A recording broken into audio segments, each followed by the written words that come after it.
Have you ever wondered if your unwavering loyalty to your favorite sports team borders on religious fervor?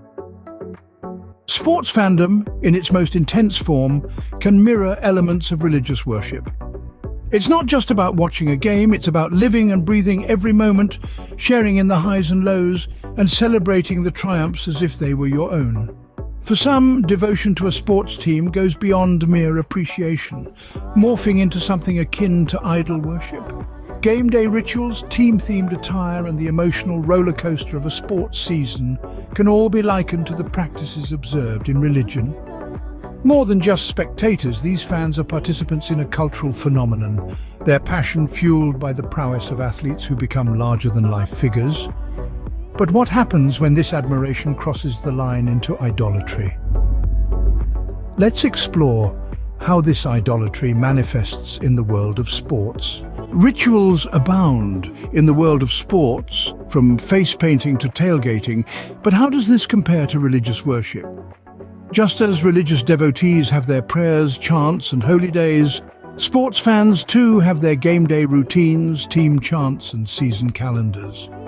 There's a certain sacredness to these rituals, a sense of tradition and continuity that binds fans together and enhances their emotional connection to the game. Consider how a fan might don their team's colours, set up a tailgate feast, or perform a lucky dance before a game. These rituals mirror religious practices in their intensity and purpose, serving to foster a sense of community and shared purpose. Just like in religion, these practices can carry a deeply emotional weight. A team's fortunes can dictate the mood of a fan for days, sometimes weeks. The highs of victory and the lows of defeat evoke a fervour and passion that is truly religious in nature.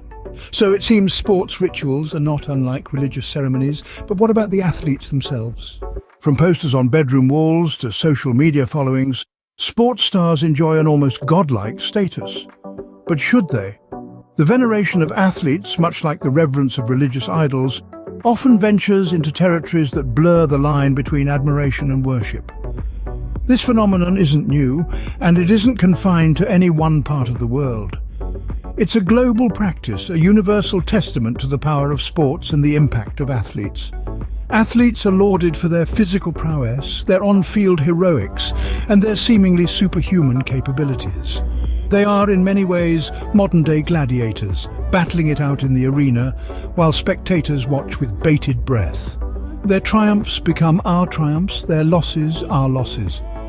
But in this process of relentless adulation, there's a danger of forgetting that they too are human with their own set of flaws and limitations. The problem arises when we start expecting these athletes to be more than just sports stars. We want them to be role models, moral exemplars, paragons of virtue. We expect them to bear the weight of our aspirations, our dreams, and sometimes even our collective identity. But is it fair to place such expectations on their shoulders? Is it right to ignore their humanity for the sake of our need for idols? Professional sports are a powerhouse industry, but is this economic devotion just another form of idol worship? Let's start by acknowledging the elephant in the stadium.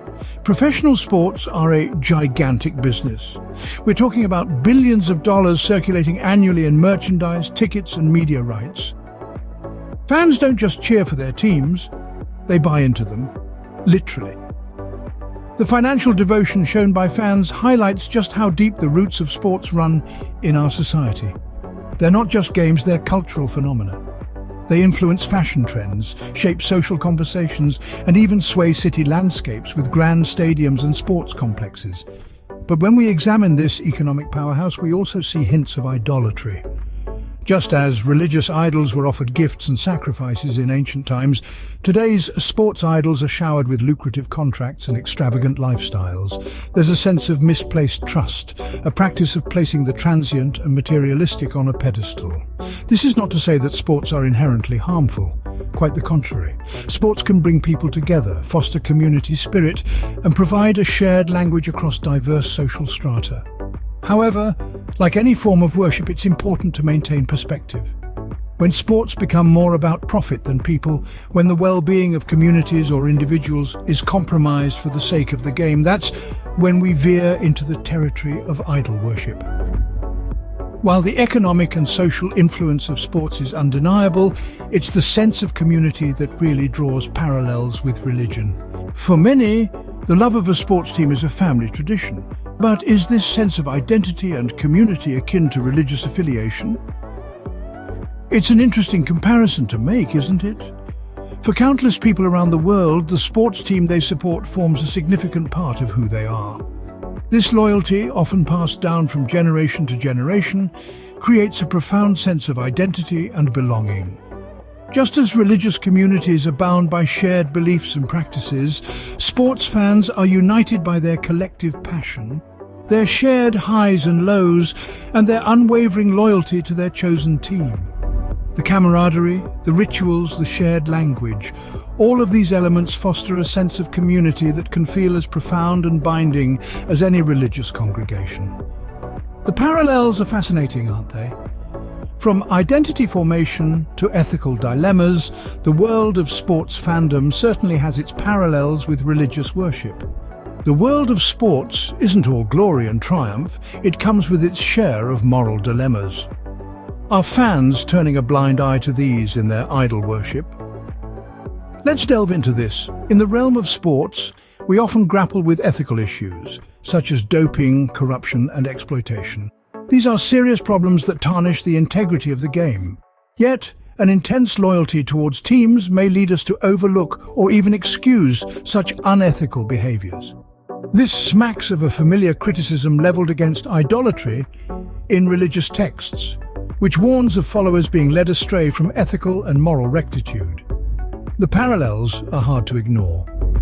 In our admiration and devotion to athletes and teams, are we ignoring or rationalizing unethical behavior? As we've seen, the parallels between sports fandom and religious worship are striking. Perhaps it's time to question our own devotion to the religion of sports.